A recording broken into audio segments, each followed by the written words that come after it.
नमस्कार, आप देख रहे हैं कशिश न्यूज और आपके साथ मैं हूं दीपक शर्मा। नेता प्रतिपक्ष के प्रहारों की तीव्रता से तिलमिलाई सत्ता पक्ष को राहत पहुंचाने, बहलाने फुसलाने के लिए नेता सदन ने बाल बुद्धि का खेल बताया, लेकिन तब तक तो राहुल के तीर अपना निशाना तलाश चुके थे। पीएम मोदी फिर उपलब्धियों का बखान और विपक्ष की कम होती संख्या की शिकायत से जख्मों पर मरहम लगाते पलटवार करते दिखे। सदन को झूठे बयान से गुमराह करने का आरोप लगाया तो हिंदू समाज के अपमान पर भी बोले। 2 घंटे से अधिक के संबोधन में पीएम ने सत्ता पक्ष पर खड़े किए गए सवालों का चुन चुन कर जवाब दिया तो ऐलान भी किया। क्या मजबूत विपक्ष सरकार को मजबूर करेगा वादों को पूरा करने के लिए? और मोदी का ऐलान क्या मिलेगा 3 गुना परिणाम? सवाल तो पूछेंगे। देखिए पहले हुआ क्या। तुष्टीकरण नहीं, संतुष्टीकरण। संतुष्टिकरण की बात करते हैं तो इसका मतलब है कि हर योजना का सैचुरेशन। 2014 से पहले घोटालेबाजों का काल, सैकड़ों करोड़ के घोटाले, रोज नए घोटाले, घोटालों की घोटाले से स्पर्धा, ये घोटालेबाज लोगों के घोटाले। विश्वास का ड्राइविंग फोर्स विकास, ये उम्मीद और जब विश्वास जगता है तो विकास का वो ड्राइविंग फोर्स बन जाता है। देश के लोगों की मानसिकता बदली। जो 2014 से पहले कहते थे कुछ नहीं हो सकता, वो कहने लगे कि अब इस देश में सब कुछ हो सकता है, इस देश में सब कुछ संभव है। ये विश्वास जताने का काम किया है। तीसरा टर्म मतलब 3 गुना परिणाम। हमारी तीसरी टर्म का मतलब है हम देशवासियों को 3 गुना परिणाम ला करके देंगे।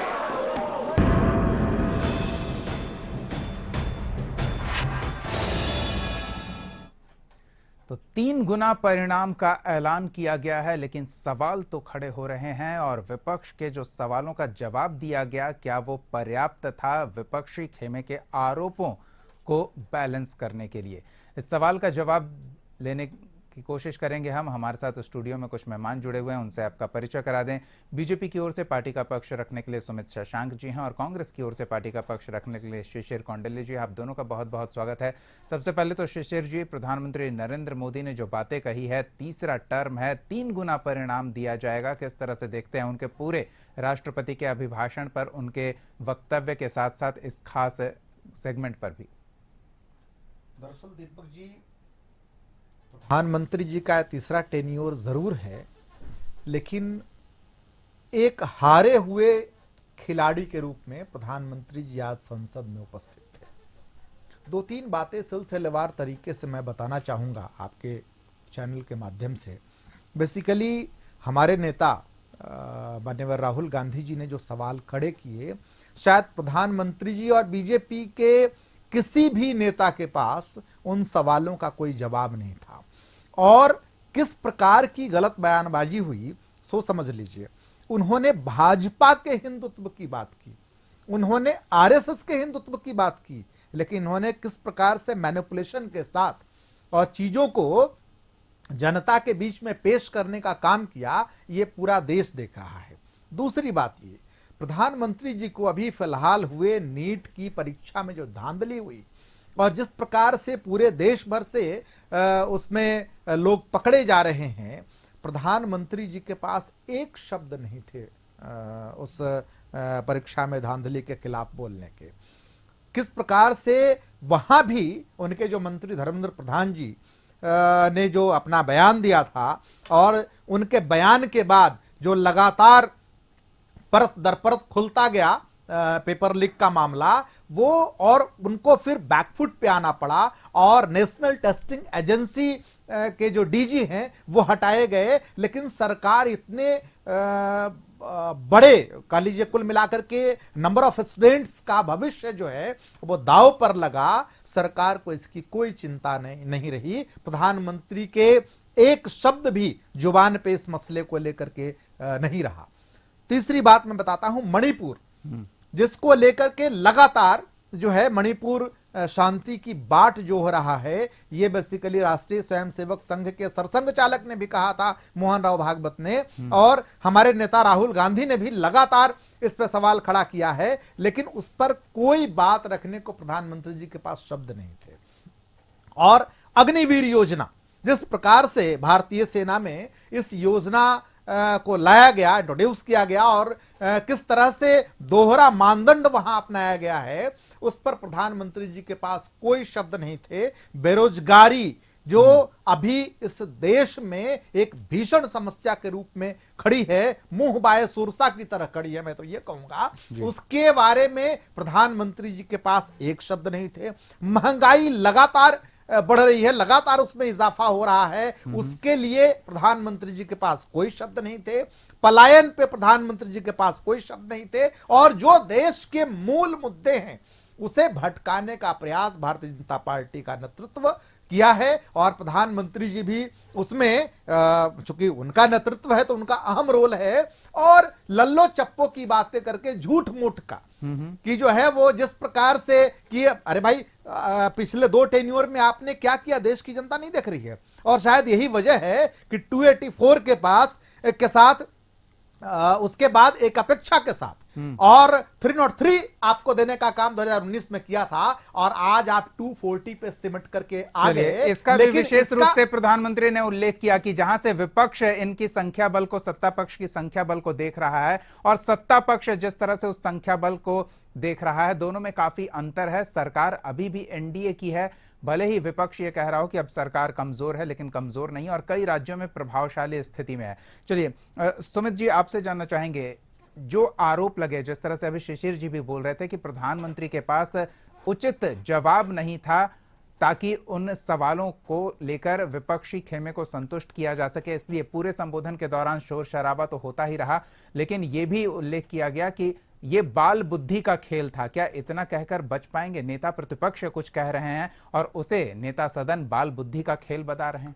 देखिए, रामधारी सिंह दिनकर ने कहा है कि क्षमाशील हो रिपु समक्ष तुम विनीत हुए जितना ही, दुष्ट कौरवों ने तुमको कायर समझा उतना ही।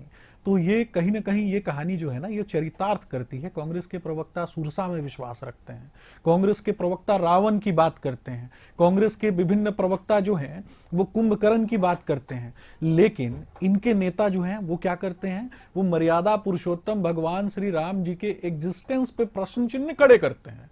अर्थात रामायण के जितने निगेटिव पात्र हैं उन सबको ये मानते हैं, उन सभी को पूजते हैं। तब तो उनको ताड़का और मारीच की कंपनी कहना ये भी कहीं से भी विचित्र नहीं है। और लगातार घोटालों की लगातार श्रृंखला किसने खड़ी की? ये हेलीकॉप्टर घोटाला किसने किया, ये भी तो बता देना चाहिए ना इन लोगों को। इसके अलावा 2G घोटाला किसने किया, कोयला घोटाला किसने किया?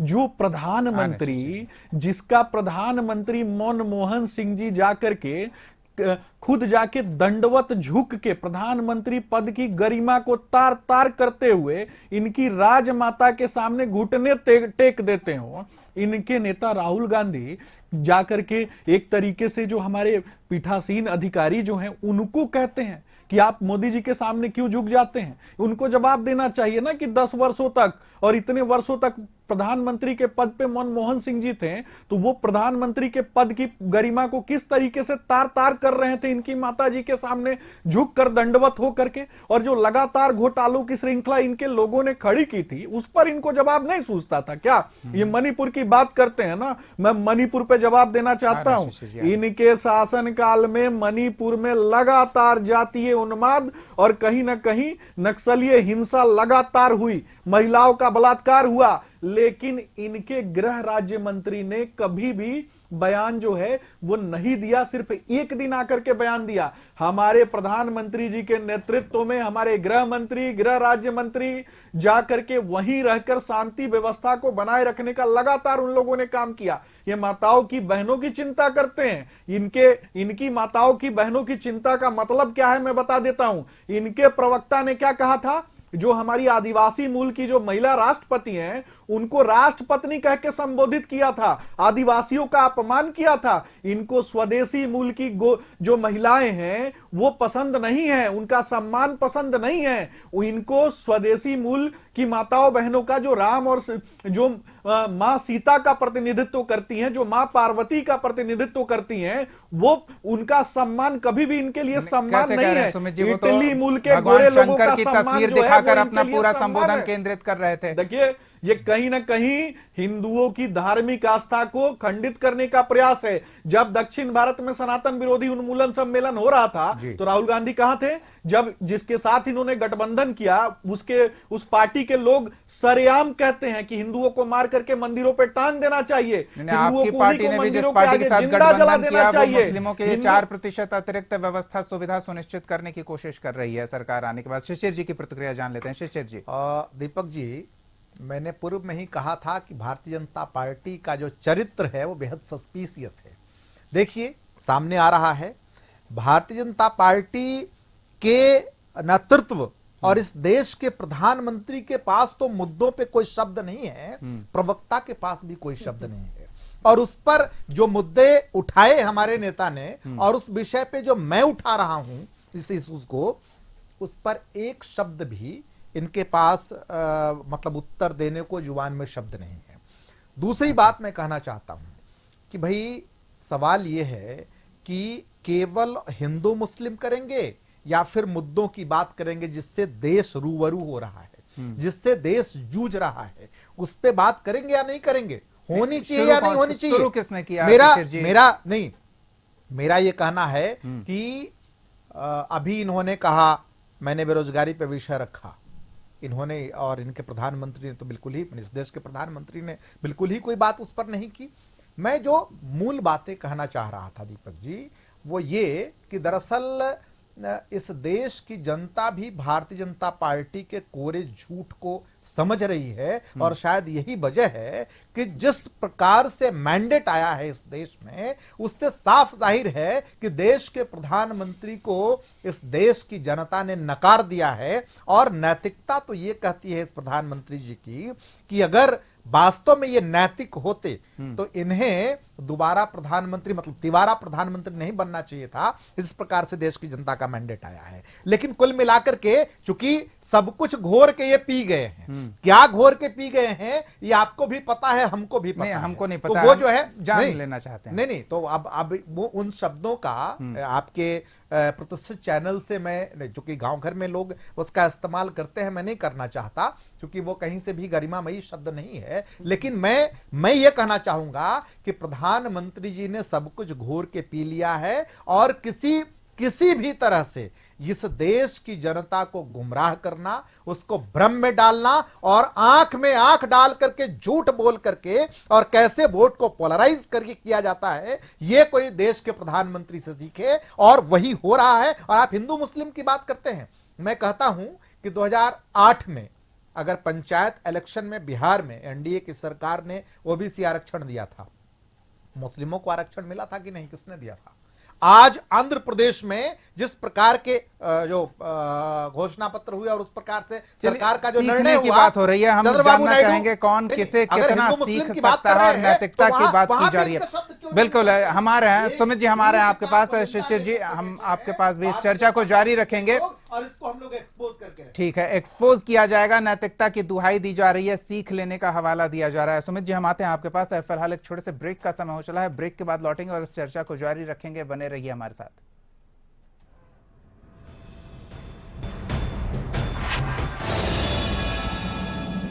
ब्रेक के बाद स्वागत है आपका। सीधे अपने मेहमानों का रुख करते हैं, सुमित जी के पास चलते हैं। सुमित जी, सीखने की जरूरत है ये कह रहे हैं और नैतिकता का हवाला दे रहे हैं शिशिर जी कि प्रधानमंत्री नरेंद्र मोदी तो तीसरी बार जो आए हैं, नैतिकता के हवाले से उनको आना ही नहीं चाहिए था। क्या कहेंगे? देखिए, अगर नैतिकता की बात की जाए तो सबसे पहले तो राहुल गांधी जी को राजनीति छोड़ देनी चाहिए। जिस व्यक्ति ने कांग्रेस को हाशिए पर ले जाकर के खड़ा कर दिया, जिस व्यक्ति के नेतृत्व में आज तीसरी बार, जिसका सर्वश्रेष्ठ प्रदर्शन क्या है 99, यानी ये सबसे जो निम्नतम प्रदर्शन को ये सबसे सर्वश्रेष्ठ प्रदर्शन समझते हैं।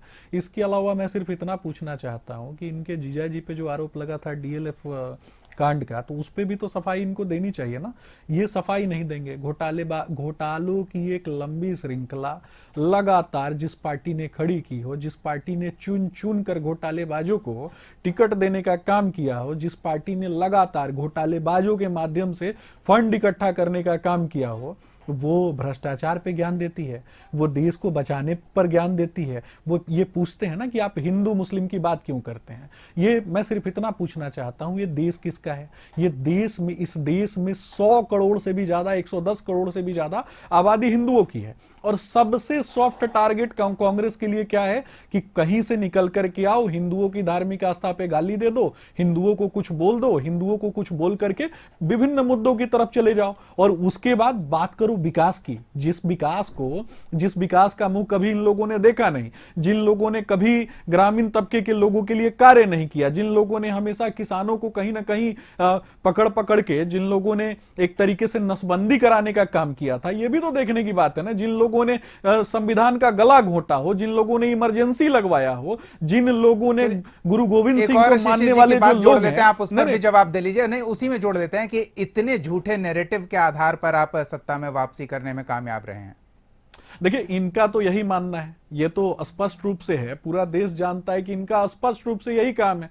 जैसे ये तो सबसे पहले तो 400 पार का जो हमारा लक्ष्य था, जैसे ही हम 400 पार होते तो ये ईवीएम के ऊपर ठीकरा फोड़ देते हैं। लेकिन जैसे ही ये विभिन्न राज्यों में चुनाव जीत जाते हैं, तो जैसे ही ये चुनाव जीतते हैं, वैसे ही हरा कुर्ता हरा पजामा पहन के ओथ सेरेमनी में भाग लेने के लिए पहुंच जाते हैं। उस समय ईवीएम खराब नहीं होता है क्या? और रही बात ये महिलाओं का मुद्दा बार बार उठाते हैं, तो मैं पूछना चाहता हूं, देश का केंद्र दिल्ली, जहां शीला दीक्षित की सरकार थी, इनके सहयोगियों ने, यह भी देखने की बात है कि वहां पे निर्भया जैसा हीनेस्ट क्राइम होता है, बलात्कार की घटना होती है, और उसी निर्भया के माइनर अपराधी को पैसा मुहैया कराने के लिए कौन जाते हैं? इन्हीं के नेता जाते हैं, इन्हीं के सहयोगी जाते हैं। इनका विधानसभा का अध्यक्ष कर्नाटक में, वो कहता है कि बलात्कार होने पर लेट करके मजे लेने चाहिए। ये एक तरीके से माताओं को, बहनों को गाली दिलवाने का काम ये लोग करते हैं। और दूसरे तरफ जहां आज यहां जब डिबेट हो रहा है ना हमारे बीच में, तो बंगाल में एक हिंदू महिला का कहीं ना कहीं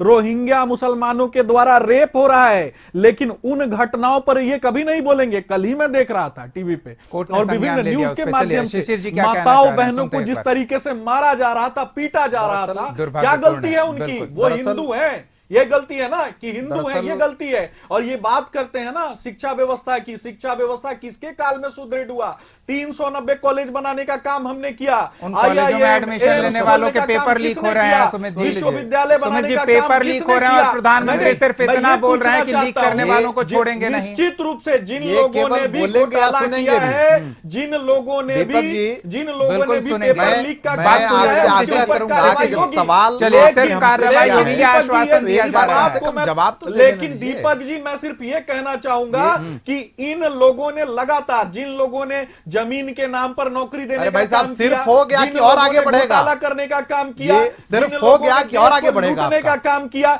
जिन लोगों ने कभी नौकरियों का सृजन ही नहीं किया, वो नौकरी की बात करेंगे क्या? इनका दुख एक ही है कि इनका नेता विगत 15 वर्षों से बेरोजगार है।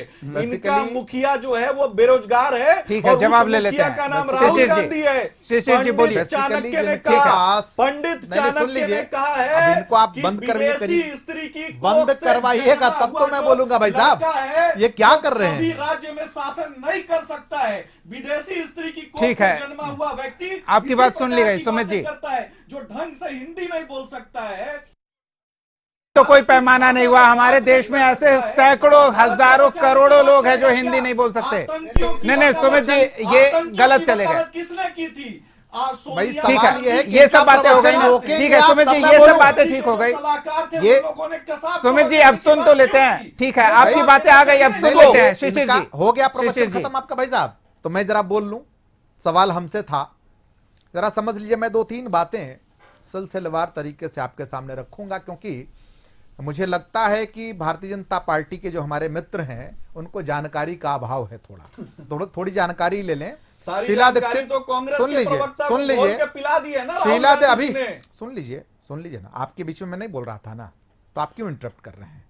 सवाल यह है कि शीला दीक्षित की बात ये कर रहे हैं। शीला दीक्षित दिल्ली की मुख्यमंत्री थी और शीला दीक्षित ने दिल्ली में इतिहास रचा है विकास का, चाहे वो बलात्कार फ्लाईओवर। की अरे भाई आप घटनाएं सुनिएगा, सबसे ज्यादा ये क्या शीला दीक्षित के शासन ये काल क्या में बोल हुई रहे है। हैं? पूरे देश अरे भाई साहब, ने ये देखा क्या बोल रहे हैं आप? पूरे देश ने देखा है, सच अरे बोल रहा हूं मैं। जैसे आप देश कुछ की नहीं- जो आबादी है, इनको इसीलिए कहीं कहते हैं ना कहीं कि जानकारी आप आपको नहीं है। बात कभी क्यों नहीं अरे भाई करते? ये बताइए ना। आपको जानकारी, क्या अरे रामचरित्र सुनिए ना, मानस मदरसा में लिखा हुआ है? अरे भाई आप बताइए मुझे। आप पहले आपके जानकारी, नेता का भाषण अरे है। भाई क्या कर रहे हैं दीपक आपके जी, नेता का ये क्या कहना कर रहे है। हैं? इनको जरा आपके रोकिए नेता भाई। का नहीं, कहना आप है। ऐसे विकास बोलेंगे। के मुद्दे पर मानस इनके जो है, सवालों का जवाब दे इनके रहे हैं। सवालों का जवाब मैं दे दीजिए रहा ना। हूं। ये ऐसे आप बोला जवाब दीजिए। ऐसे डिबेट करेंगे सुमित जी नहीं, आप? बिल्कुल नहीं। नहीं, बिल्कुल आप आपको जवाब आपने देना सुन पड़ेगा। लीजिए, अगर आपने हिंदुओं सवाल की किया है, धार्मिक आस्था, अरे भाई हिंदू आपने अगर मंदिरों सवाल की किया है तो उसका धार्मिक जवाब आस्था लीजिए। और कहीं ना आपको कहीं जानकारी हिंदुओं की नहीं अरे है आपको कि नहीं दिल्ली है के जानकारी। मुख्यमंत्री सबसे के ज्यादा अंदर दिल्ली जानकारी पुलिस आप ही को नहीं है क्या? आती है। बिना दिल्ली पुलिस जानकारी की के, रिपोर्टिंग बिना अथॉरिटी जो है जानकारी वो के लेफ्टिनेंट आप गवर्नर आगे होता बैठते है। हैं। और ये भारतीय बताना जनता पड़ेगा पार्टी ना के आपको। अगर लोग इन डफस लोगों हैं, ने ऊपर से लगातार लेकर देश के को नीचे लूटा, तक अगर देश को सारे के शासन सारे किया। नेतृत्व डफस हैं तो ये जैन उनका हो, दोष है। सिख हो, लेकिन बौद्ध जानकारी हो, आप ले लीजिए। चलिए सुमित जी, दूसरी ये तो बात सुन और लीजिए है, वो क्या बोल रहे हैं। अगर सुमित जी, डिबेट में आप सुमित आए, जी आप सुनिए ना। आपको नहीं, आपके काम बीच में किसने कोई किया नहीं बोल रहा था? था। जवाब देना इसलिए पड़ेगा ना। नहीं, आपको सुमित जी भी आप है, सुनिए तो वो पहले interrupt वो नहीं क्या करना बोल चाहिए। रहे हैं वो सुनिए तो। ये जो है, ये जिस प्रकार की बातें कर रहे हैं, ये ऐसे डिबेट नहीं होता है। दीपक जी आपको रोकना चाहिए। ये दोष मैं आपको दूंगा, चूंकि आप एक प्रबुद्ध एंकर हैं और इस प्रकार से अगर डिबेट करवाएंगे तो फिर ये डिबेट लेकिन नहीं हो मुझे पाएगा। लगता है- ये तो कैट फाइट मुझे हो रहा आप है। लगता है- कौन ये तो कितने कैट आवेश फाइट में हो रहा है कहाँ साहब। निकल जाता है उस पर ठीक है मेरा ना? कैसा तो जोर है। मैं कैट फाइट करने बिल्कुल। के लिए यहाँ नहीं बैठा हूँ। शिशिर जी, आप मैं पॉइंट ही यहाँ रखिए ना। डिबेट करने के लिए बैठा हूँ। नहीं, नहीं, आप और अगर पॉइंट ही तो आपको रखिए कैट ना। फाइट करवाना है तो फिर भाई साहब मैं ये आपको चलिए, मुबारक। सुमित जी, ठीक है ना? लेकिन सुमित जी, लेकिन ये वो एंकर हिंदू की आबादी को जिम्मेदारी क्या है, कह रहे हैं वो तो जिससे सुन लीजिए। सवाल किया है, जवाब उसका लेना चाहिए। उनकी धार्मिक सबसे पूजा पहली पद्धति चीज, की ये रक्षा आप की बात उन्हें नहीं बोलने होगी तो क्या? दीजिए सुमित जी। वही तो पूछ रहा हूं। वही तो वो बोल रहे कुछ हैं। नहीं पूछ रहे हैं। हिंदुओं की धार्मिक आस्था पर चोट पहुंचाई जा रही है, वो क्या कह रहे हैं सुनिए तो। कि आपके पास सुन लीजिए, आपके पास आप सुमित जी, आप उन्हें बोलने का मौका न देकर उन्हें इम्यूनिटी दे रहे हैं, उन्हें बोलने तो दीजिए। करने वाले लोग हैं। आप अगर नहीं चलिए, सुनेंगे सुमित तो जी। मैं यहाँ से डिबेट छोड़ के चला जाऊंगा।